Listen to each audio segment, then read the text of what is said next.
is Rebecca, and I chose Howard Gardner as my theorist, and this presentation is going to be everything to know about him and what he's done. So, I'm going to start my presentation off with who Gardner is and where he came from. So, he was born July 11th, 1943 in Scranton, Pennsylvania. While he was young, he was very studious and loved reading, and that passion of just learning. And since he was so gifted, he got his he graduated from Harvard University, where he first earned his bachelor's degree in social relations, and then later on got his doctorate in developmental psychology. Since graduating from Harvard, he studied intellectual abilities. So what this kind of means is he tried to see if there was more than just the normal IQ scoring and how we can learn more about our intelligences.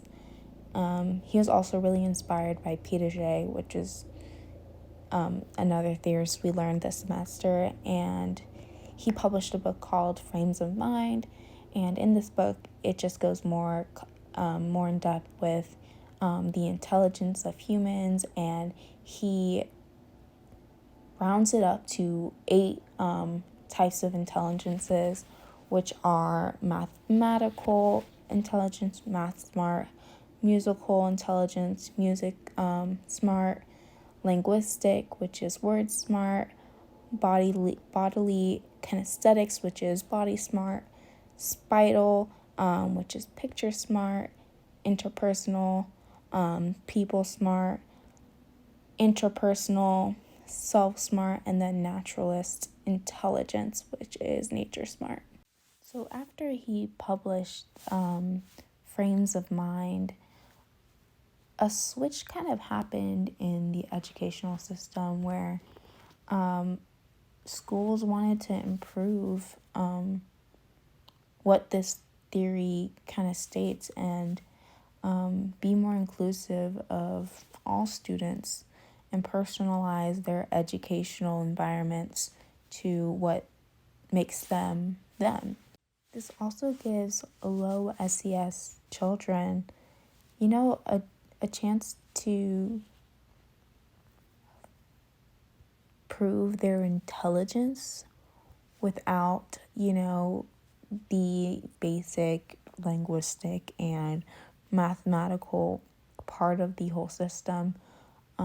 So this kind of just shines light on them as well and tells teachers what they're good at. So, this is good for every student, but it definitely benefits them as well.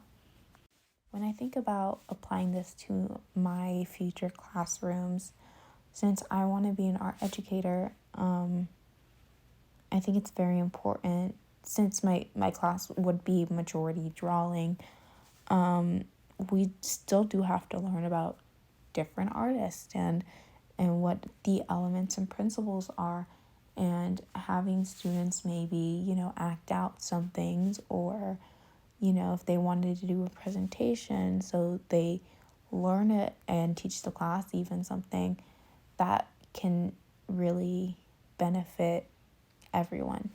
And when I look back at the South Carolina 4.0 rubric, I think a lot about the instructions part of the rubric, where they talk about, the activities and materials, grouping students, and then the teacher's knowledge of the students. So especially with the activities and materials, providing students with the choice of, learning in a different way, or incorporating multimedia and technology to help the students learn and think, with the teacher knowledge of the students, This is just a great way for, teachers to learn more about their students and what they're good at and what they're not good at. So, yeah. And then my citations. And that would conclude my presentation on Gardner. I just really enjoyed him in general because I agree so much with his theory, and I feel like it is universal to everyone instead of, having to reach certain benchmarks. So I think that's just really interesting. And yeah, so thank you.